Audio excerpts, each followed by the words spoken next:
The only thing I heard before the room went quiet was the tiny clink of my spoon against a coffee mug, and then my mother-in-law lifted her glass and announced my miscarriage like it was dinner. Conversation, and I stayed silent while something inside me folded in on itself. I did not understand why she would do that. Not yet, not in that moment. Not when every head at the table turned toward me like I was a headline. My name is Lorelei. I am 28, and I work as a patient coordinator at a busy physical therapy clinic. I am the kind of woman who keeps extra hair ties in her purse, who never sends food back, who apologizes when someone else bumps into me. I married Reed because he made the world feel softer. He laughed with his whole chest. He held my hand in parking lots. He told me early on that his mother could be intense, but that he would always choose us. I believed him. I needed to. The day everything broke started with a smell I still cannot stand. Disinfectant and burnt coffee. The clinic was running behind, phones ringing like a siren that never stopped. I had been pregnant for a little while, just far enough along that the ultrasound picture had started to look like a real promise instead of a blur. We had seen the heartbeat. I kept that printout folded in my wallet like a secret coin. That morning, while I was scheduling a late patient, I felt warmth slide down the inside of my thigh. At first, my brain tried to explain it away. Spilled water, sweat, anything normal. Then my stomach dropped so hard it felt like a trapdoor opened under my ribs. I stood up too fast. The room tilted. My coworker asked if I was okay. I nodded because I did not know how to say, something is wrong, something is happening inside me, and I cannot stop it. I walked to the bathroom with my keys clenched in my fist, so tight the metal edges bit my skin. When I looked down, the blood was bright and undeniable. It was on my shoes. It was on my hands when I tried to wipe it away. It was the kind of red that makes your body go cold. My hands were shaking so badly I almost dropped my phone when I called Reed. He answered on the first ring. His voice was cheerful at first, like he was already smiling. I could barely breathe. Something is wrong, I whispered. Please come now. The sound his voice made after that was like a door slamming shut. I am coming, he said. I am on my way. Stay where you are. I am coming. He got there fast, so fast it still feels unreal. He held my shoulders, kept saying, look at me, keep looking at me, like if I focused on his eyes, the rest would stop. At the hospital, the waiting room lights were too bright. The chairs were too hard. Every happy poster on the wall felt like it was laughing at me. A nurse led us into a room. She spoke gently, like she was trying not to scare a wild animal. She asked me questions I answered without hearing myself. How far along? Any pain? Any history?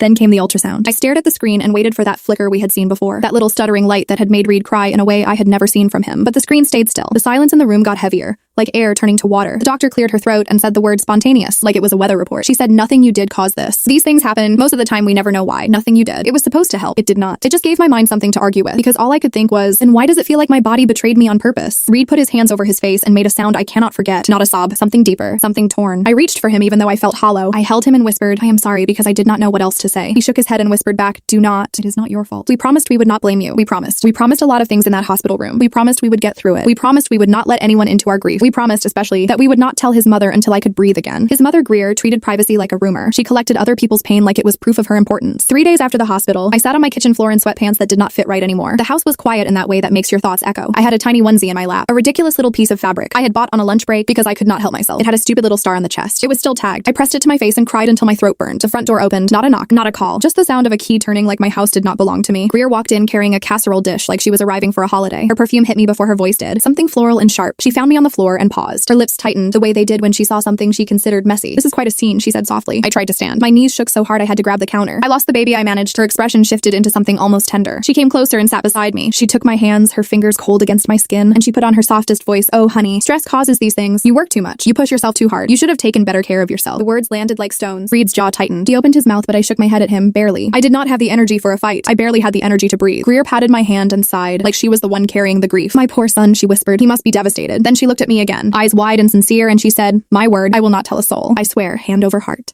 A little performance, a vow. I believed it for about 2 seconds. I wanted to believe it longer. That Friday, she invited immediate family for dinner. I did not want to go. My body still ached. My brain still replayed the silent monitor. But Reed said we should, that it would be good to be around people who loved us, that his mother was trying in her own way. When we walked into her dining room, there were too many chairs, too many coats on the rack, too many voices. She had invited 30 people. I froze in the doorway. Reed's hand slipped from mine. He did not even notice. He was already being pulled into hugs, pats on the back, condolences that came too early and too loud. Greer swept through the room like a hostess on a stage. She kissed my cheek. Her smile was perfect. Halfway through dinner, she stood up, tapped her glass, and the room quieted. My heart started pounding so hard I could feel it in my teeth. She raised her wine and said, my son lost his first baby. Pray for us. There it was, public, bright, unavoidable. Every face turned toward me. Some looked pitying, some looked curious, some looked like they were measuring me. A woman across the table pressed her lips together as if she was trying not to cry. A man I barely knew leaned forward, eyes hungry for details. My skin felt too tight. My throat closed. Greer leaned toward me, still smiling, and hissed through her teeth, smile, do not look ungrateful. I smiled because my body obeyed before my mind could stop it. The drive home was silent at first. Streetlights slid across the windshield like slow blinking eyes. I waited for Reed to say something, to apologize, to rage at his mother for breaking our trust, to pull over and hold me and promise me I would never be ambushed like that again. He finally spoke when we were halfway home. You embarrassed her, he said, voice flat. I stared at him. What? You looked miserable, Lorelei. She was trying to support us. People were watching. You could have at least looked appreciative. My mouth fell open, but nothing came out at first. It felt like the grief had taken all my words and left me with static. She told everyone, I whispered. We begged her not to. He gripped the steering wheel harder. She is my mother. She was upset. She meant well. You know how she is. Just apologize so this can be over. Apologize. That word sat between us like a knife on the console. The next day, relatives texted me links and resources. Some were kind, some were invasive. A cousin I had met once sent a message about how women sometimes bring loss on themselves through negative thinking. Reed's aunt asked if I had been lifting heavy things at work. A woman from Greer's church I had never spoken to sent me a prayer about forgiveness, as if I had done something wrong that needed cleansing. At work, my manager asked if I needed time off. My coworkers whispered, careful around me like I was made of glass. One patient squeezed my hand and told me she had heard I was having a hard time mentally. Mentally. That was the word Greer was using, I realized. Not grieving, not recovering, not hurting. Mentally. She was building a story, and in her story, I was unstable and ungrateful, and she was the brave mother holding the family together. The first micro crack came when I found out she had not just told the family, she had told everyone. A week after that dinner, Reed and I went to the grocery store. In the produce aisle, a woman I did not recognize stepped into my path. She looked me up and down and said, "You are the one. I have been praying for you. Greer told us you were taking it very hard. Taking it very hard, like I was misbehaving." I walked away with my cheeks burning. Reed followed silent. At home, I went to our bedroom and shut the door. My hands shook as I opened my phone. I did not scream. I did not call Greer. I did not argue. I did what I always do when I feel cornered. I started documenting. I made a private folder. I took screenshots of every message, every comment, every time someone referenced my mental state instead of my loss. I wrote down dates in a small notebook with a cracked spine. I did not know what I would do with it yet. I only knew I needed proof that this was not in my head. The second micro crack came when Greer asked for help with her anniversary party. It was a big one, she said. A milestone. She wanted it perfect. She wanted family to contribute. Reed told me we should go. He said it would smooth things over. He said we owed her for trying to bring people together for us. I wanted to say no. I wanted to refuse and lock the door and let the whole family fall apart without me. Instead, I said okay. Not because I forgave her, because I wanted to see her up close again. I wanted to understand the kind of person who could turn my miscarriage into a toast. Greer's house was a museum of perfection. Everything staged. Nothing lived in. The kind of home where you feel guilty for breathing too loudly. She handed me a list of tasks and fluttered around the kitchen. She kept calling me honey in a voice that made my skin crawl. While setting up chairs, she told me, "You know, people admire you for being strong. You should lean into that. It helps the story." The story, she said it like a slip. Like she forgot for half a second that she was supposed to be comforting, not narrating. I kept my face calm. I nodded yes, I said softly. That night, I went into the hallway closet to grab extra tablecloths. A shoebox toppled from the top shelf and spilled onto the floor. Receipts, folded tissue paper, small velvet bags.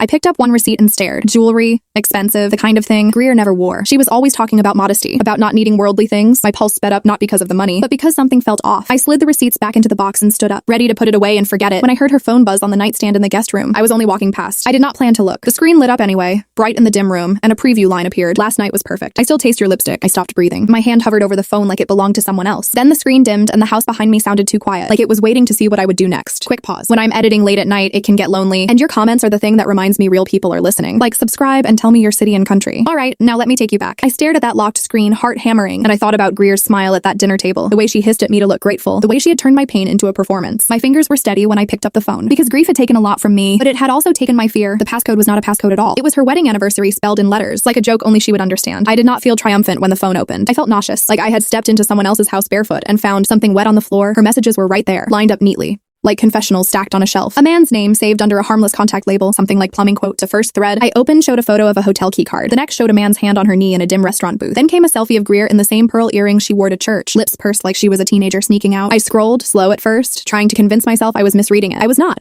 There were years of it, not one mistake, not one slip, a whole second life. There were dates that matched family trips, messages sent while she was supposedly in the kitchen making pies for holiday brunch, pictures taken in towns she told everyone she hated. My throat tightened until it hurt, not because I cared about her marriage. I did not. It was the hypocrisy that made my skin crawl. This woman preached loyalty like it was oxygen, and all the while she was breathing lies. I looked at the last message again. "Last night was perfect. I still taste your lipstick." I set the phone down carefully, like it might explode. I stood in the guest room and listened to my own heartbeat. In the hallway, I could hear Greer laughing in the kitchen, her voice bright and confident, as if she owned every room she walked into. I thought about walking straight in there and handing her the phone. I imagined the look on her face, the chaos, the yelling, but that would give her what she wanted. Noise, drama, a spectacle she could twist into another story about me. I did not want to fight. I wanted leverage, so I did not confront her. I did not even breathe differently when I walked back into the kitchen. I picked up a stack of napkins and started folding them like nothing had happened. Greer glanced at me. "You are quiet," she said. I forced a small smile, just tired. She nodded like she liked that answer. She liked me small. She liked me exhausted. It made her feel taller. That night after we got home, Reed went to shower. I sat at our dining table with my laptop open, hands steady. I did not call anyone. I did not accuse her. I did what she had done to me, but better. I gathered facts. I made a new folder, tucked inside the first one. I named it something boring. Taxes. I saved screenshots. I captured the contact name, the message threads, the photos, the dates. I included the timestamps because timestamps do not lie, and people who lie hate timestamps. Then I sent everything to myself in an email because phones get lost, and people like Greer know how to delete evidence if they smell it in the air. When Reed walked out of the bathroom with wet hair and a towel around his waist, he saw my face and immediately stiffened. "What is it?" he asked. I could have told him everything right then. I could have dragged him into the truth and watched him finally see her for what she was, but my marriage was already hanging by a thread, and I did not trust him to hold it steady. Not yet.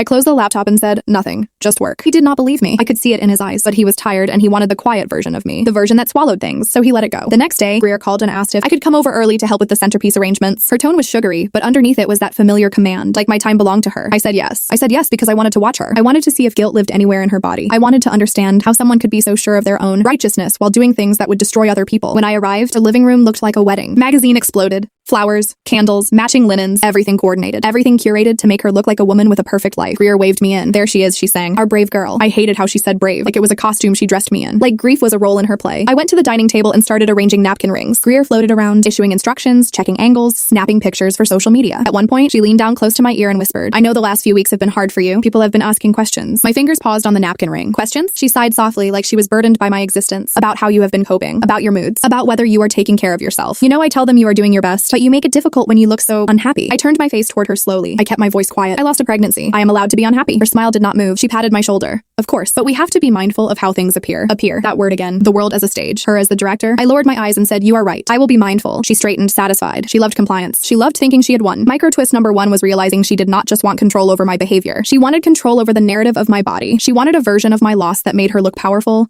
and made me look fragile. Micro twist number 2 came when I noticed her husband. His name was Graham. He was a quiet man, the kind who stood at the edge of conversations and nodded at the right times. I had always assumed he was distant because that was his personality, but that day I watched him more closely. He walked through the room with a tray of glasses, and Greer did not even look at him. She spoke over him. She corrected him when he placed something slightly off center. She did it with a laugh, like it was harmless teasing, but his shoulders tightened every time. When he turned away, his face fell into something tired. Not just tired, resigned, like a man who had been training himself not to feel. I wondered how long it had been since someone spoke to him like he mattered. I also wondered if the man on her phone knew her husband's face, if he had ever sat at this very table and smiled at Graham while sending Greer secret messages under it. I finished the centerpieces and stepped into the hallway to wash my hands. Greer followed me, heels clicking behind, and she blocked the doorway to the bathroom like she was casual about it. I need to tell you something, she said. I met her eyes in the mirror. My face looked pale. My eyes looked older than they had a month ago. She tilted her head, voice low. Your husband is under a lot of stress. Men do not handle loss well. He needs his mother right now, and sometimes wives can get possessive. Like she was the one who belonged to him, like I was borrowing him. I turned the water on slowly and watched it run. I kept my voice even. Reed is my husband. She smiled, but it was thin. And I am his mother. Do not forget who will always be in his life. The threat hung there, soft and sweet, like perfume that makes you cough. I dried my hands and said, I would never forget. And in my pocket, my phone felt heavier, like it was carrying the truth. That evening back home, Reed told me Greer had called him. He sat on the couch, legs bouncing, eyes fixed on the floor. She says you have been distant, he said. I stared at him. Distant? He rubbed his forehead. She says you are cold to her, that you do not appreciate her support. I almost laughed, but it would have sounded like crying. I swallowed and said I am grieving. He looked up and there was a flicker of guilt, but it vanished fast. You are always grieving, Lorelai. I lost the baby too. That sentence hit me in the chest, not because he was wrong, but because he was using it like a shield, like his grief excused his mother's cruelty. Like my grief was a nuisance he wanted me to manage better. I stood up. My voice stayed calm. You told me to apologize to her for announcing my miscarriage like a toast. He flinched. She did not mean it like that. I stared at him until he looked away. Silent revenge is not loud. It is not yelling. It is not slamming doors. It is watching someone dig their own hole and making sure the ground stays steady beneath them. So I nodded and said okay. His shoulders relaxed like he had won. Like okay meant he did not have to face anything uncomfortable. That night while he slept, I opened the screenshot folder again. I looked through it until my eyes burned. I thought about telling Graham. I thought about sending an anonymous message. I thought about confronting Greer in front of everyone and letting her squirm. But then I remembered that dinner table, the glass tapping, the public announcement, the way she leaned in and told me to smile. She did not deserve a private warning, and I did not deserve to be the villain in her story forever. So I chose a different route. Not dramatic, not messy, clean, precise. Called the church office the next morning and asked politely who handled volunteer scheduling and community announcements. The receptionist gave me a name, a woman with a calm voice who sounded tired of gossip. I asked if I could meet briefly. I said it was about a concern involving a church leader and a potential conflict of interest. I used careful words, professional words that did not accuse, only suggested risk. They gave me an appointment. When I hung up, my hands were shaking, but my voice had stayed steady the entire call. That mattered. It was the first time in weeks I felt like I had control over something. Later that afternoon, Greer texted me a reminder about the anniversary party. She added a smiling face in the message like we were friends. I typed back one word, sure, and I watched the little delivered mark appear, and I felt something settle in my chest. Not peace, not yet, but a plan. The anniversary party was in 2 days. Greer wanted perfection. I was going to give her exactly that. The morning of the party arrived with a strange kind of stillness, the kind that settles over a house before a storm that nobody else can see. I woke before the alarm, lay there listening to Reed breathe beside me, and realized I did not feel afraid anymore. I felt clear. Grief was still there. It would always be there, but the confusion was gone. I dressed carefully, not in black, not in anything dramatic,